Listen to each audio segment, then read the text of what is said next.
ലോകമെമ്പാടുമുള്ള പ്രേക്ഷകർ ഏറെ ആകാംക്ഷയോടെ കാത്തിരുന്ന ചിത്രമായിരുന്നു എമ്പുരാൻ. ലൂസിഫർ എന്ന ചിത്രം സമ്മാനിച്ച ആവേശവും രോമാഞ്ചവും എല്ലാം അതിനേക്കാൾ ഏറെയായി ലൂസിഫറിന്റെ രണ്ടാം ഭാഗമായ എമ്പുരാനിൽ നിന്നും മലയാളികൾ പ്രതീക്ഷിക്കുകയും ചെയ്തു. സിനിമയ്ക്ക് ലഭിച്ച പ്രീ ബുക്കിംഗ് അത് തെളിയിക്കുകയും ചെയ്തിരുന്നു. എന്നാൽ സിനിമ പുറത്തിറങ്ങിയതോടെ കാര്യങ്ങൾ കുറച്ചൊക്കെ മാറിമറിഞ്ഞു. ഗുജറാത്തിൽ നടന്ന സംഭവങ്ങൾ കാണിച്ചതുകൊണ്ട് ചില തീവ്ര ഹിന്ദുത്വവാദികൾക്ക് ദേഷ്യം വന്നു. അതിൽ കാണിക്കുന്ന കൊടും ക്രൂരനായ വില്ലൻ തങ്ങളുടെ പ്രിയപ്പെട്ട നേതാവാണെന്ന് അവർക്ക് സ്വയം തോന്നി. അതിലവരെ കുറ്റം പറയാനുമാകില്ല. അതോടെ ടിക്കറ്റ് ക്യാൻസൽ ചെയ്യുന്ന പോസ്റ്റുകൾ സോഷ്യൽ മീഡിയയിൽ നിറയാൻ തുടങ്ങി. ഇപ്പോൾ BJPയുടെ ബൗദ്ധിക സെൽ കോ കൺവീനറായ യുവരാജ് ഗോകുൽ പറയുന്നത് മുംബൈ പാലി ഹിൽസിൽ പൃഥ്വിരാജ് ആഡംബര അപ്പാർട്ട്മെന്റ് വാങ്ങിയതിന് പിന്നിൽ എമ്പുരാനിലെ ചതിയുണ്ട് എന്നാണ്. മലയാള സിനിമയിൽ അരനൂറ്റാണ്ട് താരരാജാക്കന്മാരെ ജീവിച്ചവർക്ക് പോലും മുംബൈയിൽ പാലി ഹിൽ ഏരിയയിൽ ലക്ഷറിയസ് അപ്പാർട്ട്മെന്റ് ഇല്ല. പക്ഷേ ഖാൻമാരും ബോളിവുഡ് ബിഗ്ഗികളും താമസിക്കുന്ന ഈ സ്ഥലത്ത് ഇയാൾക്ക് ഈ ചുരുങ്ങിയ കാലം കൊണ്ട് ഇതെങ്ങനെ സാധിക്കുന്നു എന്നതിന് ഉത്തരമാണ് എമ്പുരാനിലെ ചതി എന്നാണ് യുവരാജ് ഗോകുൽ പറയുന്നത്. ഗോകുൽ ഫേസ്ബുക്കിൽ പങ്കുവച്ച ആ കുറിപ്പ് ഇങ്ങനെയാണ്: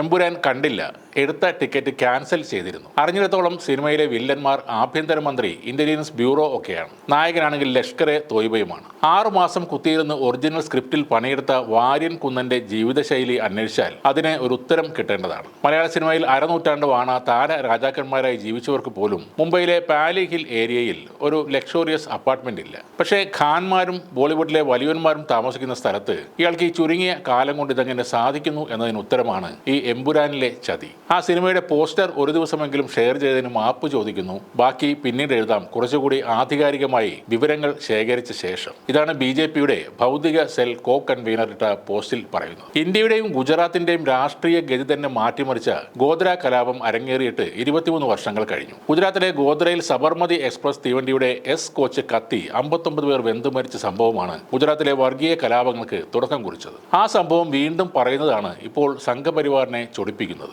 ഇനി എമ്പുരാൻ എന്ന സിനിമയിലെ പലരും പരാമർശിക്കാതെ പോയ ചില കാര്യങ്ങൾ നോക്കാം. ഇസ്ലാമിക തീവ്രവാദത്തെ എമ്പുരാൻ കൃത്യമായി തുറന്നു കാണിക്കുന്നുണ്ട്. അബ്രാം ഖുറേഷിയുടെ വലങ്കയായ സയ്യദ് മസൂദിന്റെ ഫ്ലാഷ് ബാക്ക് ഒന്ന് ശ്രദ്ധിച്ചാൽ മതി. എല്ലാവരും കൊല്ലപ്പെട്ട് ഈ ലോകത്ത് ഒറ്റപ്പെട്ടു പോയ സയ്യദ് മസൂദിനെയും മറ്റുള്ള കുറച്ച് മുസ്ലിം യുവാക്കളെയും ഒരു ജിഹാദി ലീഡർ ബ്രെയിൻ വാഷ് ചെയ്ത് തീവ്രവാദികളാക്കി റിക്രൂട്ട് ചെയ്യുന്ന രംഗം. ഹിന്ദുസ്ഥാനെതിരെ ജിഹാദ് നടത്താനും കാഫിറുകളായ ഹിന്ദുക്കളെ കൊന്നൊടുക്കാനുമാണ് ആ യുവാക്കളോട് തീവ്രവാദി നേതാവ് പറയുന്നത്. ജൂതന്മാരെ കൊന്നൊടുക്കണമെന്നും പ്രത്യേകം പറയുന്നുണ്ട്. ഈ യുവാക്കളെ പാകിസ്ഥാനിലേക്ക് കൊണ്ടുപോകുന്ന വഴിക്കാണ് അബ്രാം ഖുറേഷി വന്ന് അവരെ രക്ഷപ്പെടുത്തും. ഈ മർമ്മപ്രധാനമായ ഭാഗം ആർക്കും ചർച്ച ചെയ്യാൻ താല്പര്യം പോലുമില്ല. ഈ സിനിമയുടെ എല്ലാമെല്ലാമായ പൃഥ്വിരാജ് ഒരു ഹിന്ദുവാണ്. സ്റ്റീഫൻ നെടുമ്പള്ളിയായും അബ്രാം ഖുറേഷിയായും സ്ക്രീനിൽ നിറയുന്ന മോഹൻലാൽ ഹിന്ദുവാണ്. ഇതെല്ലാം എഴുതി ഉണ്ടാക്കിയ മുരളി ഗോപി ഹിന്ദുവാണ്. സിനിമയെ രക്ഷിക്കാനെത്തിയ ഗോകുലം ഗോപാലനും ഹിന്ദുവാണ്. കൂടാതെ ഈ ചിത്രത്തിൽ പ്രധാനികളായ സുജിത് വാസുദേവ് ഹിന്ദുവാണ്, ദീപക് ദേവ് ഹിന്ദുവാണ്. പിന്നെയുള്ളത് ആന്റണി പെരുമ്പാവൂർ എന്ന ക്രിസ്ത്യാനിയാണ്. ഹിന്ദുവായ മോഹൻലാലിന് വേണ്ടി ജീവിക്കുന്ന അദ്ദേഹത്തിന്റെ ചങ്കാണ് ആന്റണി പെരുമ്പാവൂർ. ഇവരെല്ലാം ചേർന്ന് നമ്മുടെ മുന്നിലേക്ക് എത്തിച്ച ഈ സിനിമ മാത്രം